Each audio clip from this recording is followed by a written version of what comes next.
Many people probably think the movie Wish that Disney made is just a fun kids animated movie, a wonderful tribute to the 100th anniversary of Disney. And while all of that is true, it also has a beautiful message about Christianity. Or really, I should say metaphor. And today I'm going to be breaking down what that metaphor is.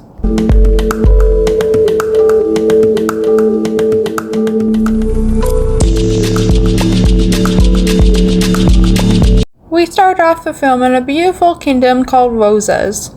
It's shown to us to be a utopia where nothing bad ever seems to happen and where peace and prosperity live in the kingdom. We are also introduced to a main character named Asha. Rosas is ruled by King Magnifico. He's a wizard and he's the person who founded and built the kingdom. Every year there's a wish granting ceremony. Throughout the year, citizens of Rosas will give their wishes to King Magnifico and he will keep them safe in his castle. Until the day of the wish ceremony, where he will grant some wishes of people that he chooses. Every year, citizens of Rosas hope that their wish will be granted. At the very beginning of the movie, Asha is going to an interview with King Magnifico to hopefully become his apprentice. She looks up to him and admires him very much. The interview seems to be going in Asha's favor, but when King Magnifico tells Asha that she will need to give him her wish in order for her to become his apprentice, Asha declines and keeps the wish for herself, therefore giving up her position as his apprentice. Okay, so before we go on, I think we should talk about what all this means so far. In this interpretation, Rosas represents Catholicism and the Catholic Church. King Magnifico represents the head pope or the priest, and the wishes that people give him represent their prayers.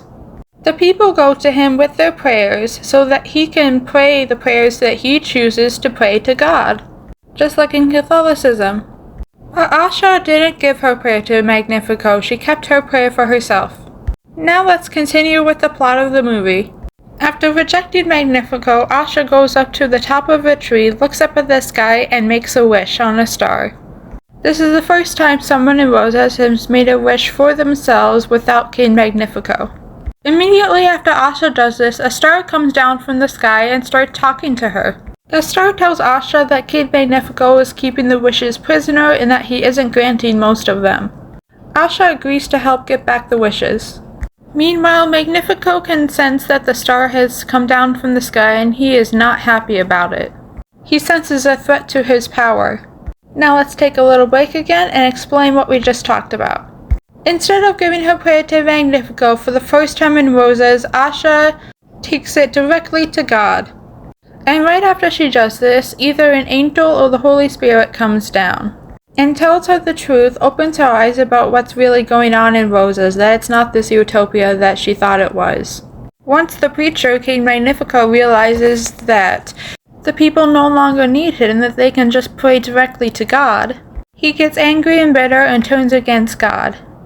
Back to the plot now. King Magnifico ends up turning to a forbidden book full of evil dark magic in order to defeat Asha and wage war against the wishers and the people of Rosas. But they all defeat him and he gets trapped in his scepter mirror. You may recognize him as the evil queen's magic mirror, forced to forever grant evil people's wishes, the very ones he originally did not want to grant. While Asha becomes the very first fairy godmother, granting people's wishes and making their dreams and happily ever afters come true. You may recognize her in Cinderella as Cinderella's fairy godmother. And from then on, the people of Rosas made wishes for themselves, and they didn't need to rely on Magnifico anymore. And that is the end of Wish. So now let's break that last bit down. When Magnifico saw that God was a threat to his power and the people no longer needed him, he turned to witchcraft. But in a fight to keep his power, he ended up fighting against the very God that he originally worshipped. But because God is stronger than him, he loses and gets trapped in the mirror. Asha then becomes the lead Christian pastor of Rosas and leads many to Jesus. And in the end, Rosas adopts Christianity. So that is a biblical perspective on Wish. I hope you enjoyed this video and you found it helpful. Thank you so much for watching. God bless all of you, and I'll see you in the next video. Bye!